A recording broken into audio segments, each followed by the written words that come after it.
Now, we've been examining the extensive evidence that these sacrifices are celestial in nature and that they occur at these very important crossing points of the year, which are the equinoxes. And then we began to look at one more very important crossing point, and this is the crossing point that happens when the children of Israel cross over the Red Sea, and they cross up out of the land of Egypt, out of the land of bondage, out of the land of slavery, and they cross up into, on the way to the promised land. They're heading for the promised land, and they're led on this crossing by Moses. And so if the lower half of the zodiac wheel is the land of Egypt, is the land of bondage, and the upper half is the promised land, then the crossing of the Red Sea has to do with the crossing of those lower months and then the crossing up out of that lower half of the wheel. And in fact, the scriptural passage is full of clues that this is what we're talking about, one of which being the fact that the Pharaoh and all the horses and horsemen of Egypt are cast down, and this is celebrated in the song of both Moses and of Miriam. Once they cross the Red Sea, they talk about the horse and his rider are cast down. Well, at the bottom of the year, we have the constellation of Sagittarius, which is a horse and his rider. And as the Reverend Robert Taylor, who elucidated some of these myths in the 1800s, points out, this must be metaphorical because in the 10 plagues that led up to the Passover, all the animals of Egypt were killed in one of the plagues. So how were there even any horses to pull the chariots of Egypt or to be cast down, as you see in this picture here? And this would argue that the crossing of the Red Sea is also metaphorical. It's a celestial metaphor. It has to do with the zodiac wheel. It has to do with the crossing up out of that lower half of the year. And in fact, we have some other clues. The crossing of the Red Sea and the exodus out of Egypt is traditionally celebrated at the time of Passover, which happens directly after the spring equinox. And in the scripture, it's associated with the sacrifice of a lamb, one lamb for each house. And that also indicates that this crossing out of the land of Egypt has to do with this metaphorical crossing of the spring equinox, which takes place in the sign of Aries. And so if Moses is the one who leads the children of Israel up across that line, across the Red Sea, and towards the promised land, then we can conclude that in some ways he's associated with the constellation and the sign of Aries. And in fact, in traditional symbology and depictions of Moses, he's often depicted as horned, which doesn't seem to really make a whole lot of sense, except for the fact that he's associated with the sign of Aries, which is the zodiac sign that leads the rest of the 12 signs of the zodiac up across the spring equinox during the age of Aries. And a further clue is that in the episode of the golden calf, where Moses' brother Aaron establishes a calf or a bull and tells the children of Israel that this is the one, or that these are the gods who led them up out of the land of Egypt, Moses becomes furious because this actually brings in the precessional cycle and the shifting of the ages due to the precession of the equinoxes. During the age of Taurus, Taurus led the 12 signs up across the spring equinox, but in the age of Aries, which followed the age of Taurus, Taurus was displaced from that position by Aries, and Aries would now lead the 12 signs up across that line out of the lower half of the year and into the upper half of the year. And so this episode of the golden calf incorporates the processional cycle, which we haven't really talked about, and is a little bit complicated to get into at this particular juncture. But the point being established is that in many ways Moses is associated with the sign of Aries, and he's the one who is leading all the children of Israel up across that line. And so now that we can see that this crossing of the Red Sea is built upon the same system of celestial metaphor, we can perceive that the 12 tribes of Israel that are led up out of the lower land of bondage, the land of Egypt, by the sign of Aries, also represent the different signs of the zodiac. There's 12 tribes of Israel, there's 12 signs of the zodiac. Actually, it's a little bit complicated because there's actually more than 12 tribes of Israel, or 12 children of Jacob, Israel, in the Old Testament. But there are 12 tribes of Israel that are spoken of in the sacred scriptures, and there are 12 houses of the zodiac, and there's actually a very clear correspondence between the two, and we could draw out the celestial clues that correspond to each and every one of them. This is my argument for the connection between the different signs of the zodiac. This is based upon the work of Robert Taylor. There's a couple places that I disagree slightly with his interpretation, and I explain those in my book, The Undying Stars, and I explain the connection between each one of these. But there's a few that are pretty readily apparent. For instance, in Genesis 49 and Deuteronomy 33, Judah is associated with a lion. That's the sign of Leo.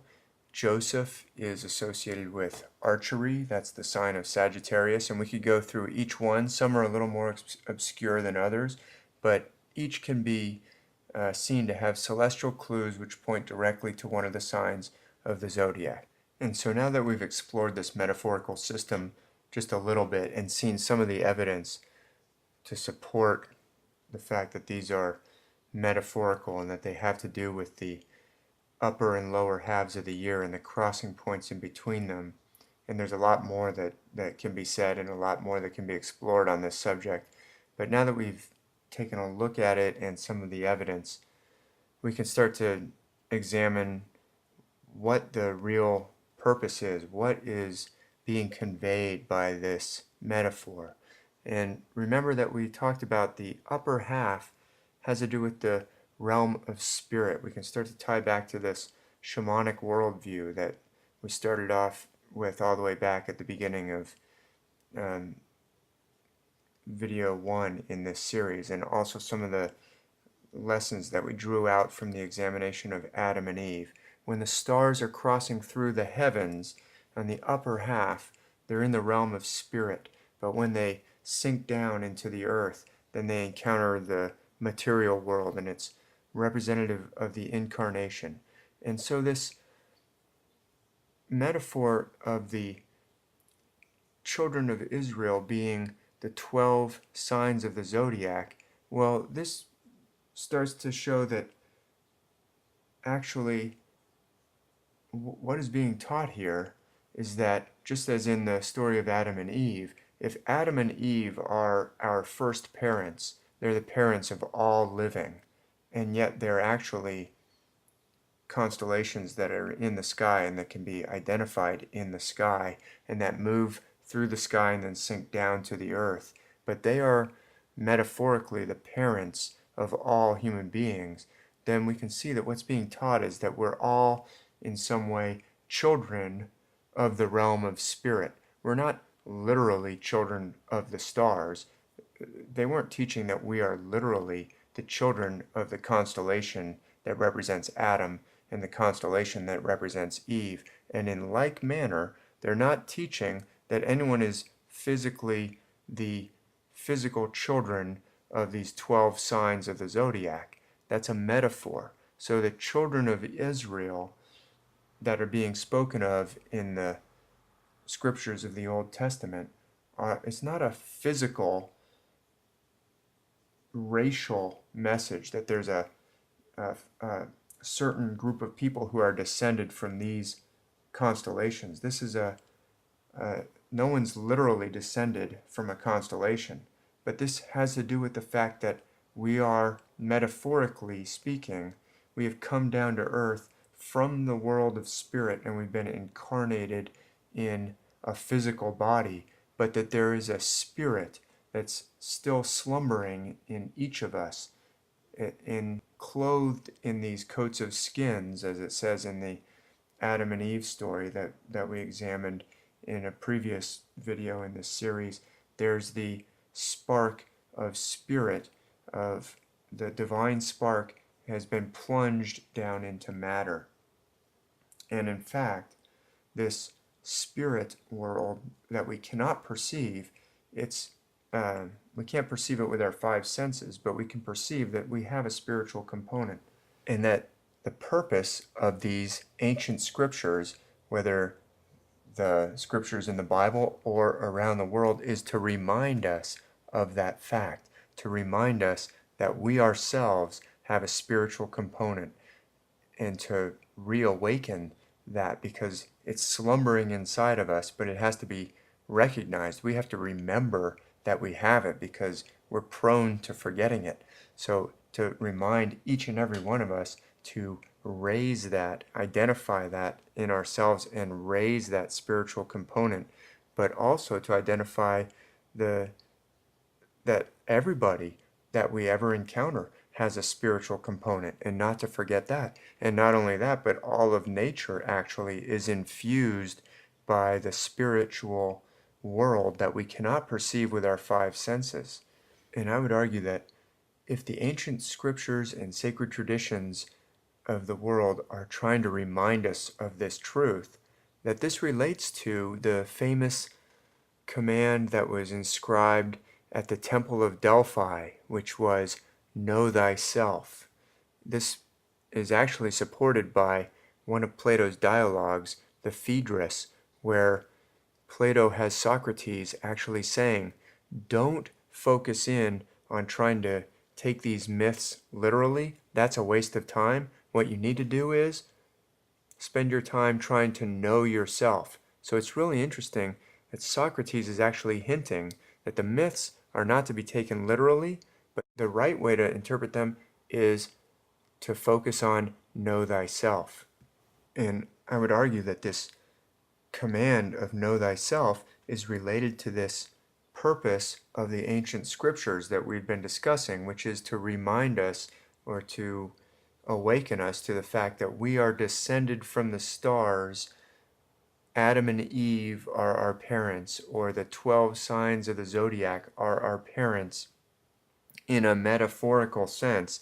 That's to teach us, to remind us that we have this spirit component, that we're connected to the spirit world, that the whole nature around us is infused by the spirit world, as are all the other people that we meet. And that's what know thyself is also telling us. And in light of this, I think it's extremely revealing that Delphi, in addition to being associated with know thyself, was also the place that was associated with the priestess at Delphi, known as the Pythia or the Pythia, was the one who made contact with the spirit world, and she was suspended over this rift where the fumes from the body of the serpent Python would rise up, and she would go into a trance state. She would make contact with the spirit world. And by the way, here's an ancient plate from ancient Greece, which shows that she is once again displaying characteristics of one of the equinox signs, and that is the sign of Virgo.